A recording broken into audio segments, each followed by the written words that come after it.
আসসালামু আলাইকুম রহমতুল্লাহি ওয়া বারাকাতুহু। আমার ভিডিওগুলো দেখতে থাকুন, দেখতে দেখতে ভালো লাগে, ভালোবাসা হয়ে যাবে ইনশাআল্লাহ। কিশোরগঞ্জে মোটর সাইকেল দুর্ঘটনায় যুবক নিহত, আহত হয়েছেন আরও দুজন।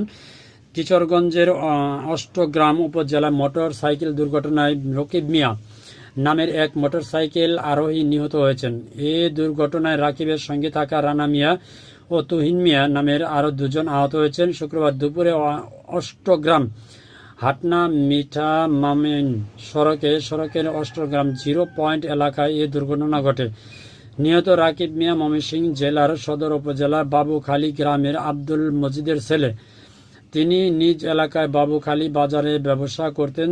আহত দুজনই একই গ্রামের বাসিন্দা। পুলিশ ও স্থানীয় সূত্রে জানা যায়, শুক্রবার কিশোরগঞ্জের অষ্টগ্রাম ইট না মিঠা মায়ন সড়কে মোটরসাইকেল নিয়ে ঘুরতে এসেছিলেন রাকিব, রানা ও তুহিন।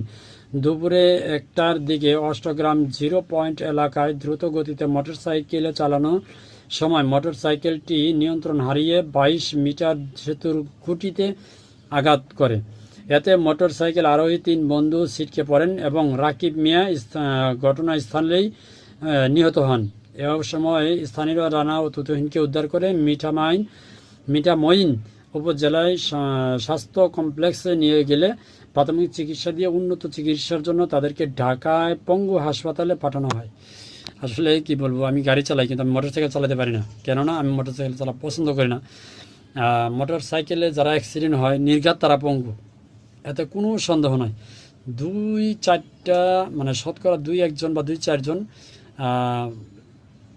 পঙ্গু ছাড়া বাঁচতে পারে, তাছাড়া যারা বাঁচে সবাই পঙ্গু। সেই জন্য আমি মোটরসাইকেল চালানো শিখি নাই। আর মোটরসাইকেল যদি আমার লাইসেন্স আছে মোটরসাইকেলের, কিন্তু আমি চালাই না। ভালো থাকবেন সবাই, আসসালামু আলাইকুম।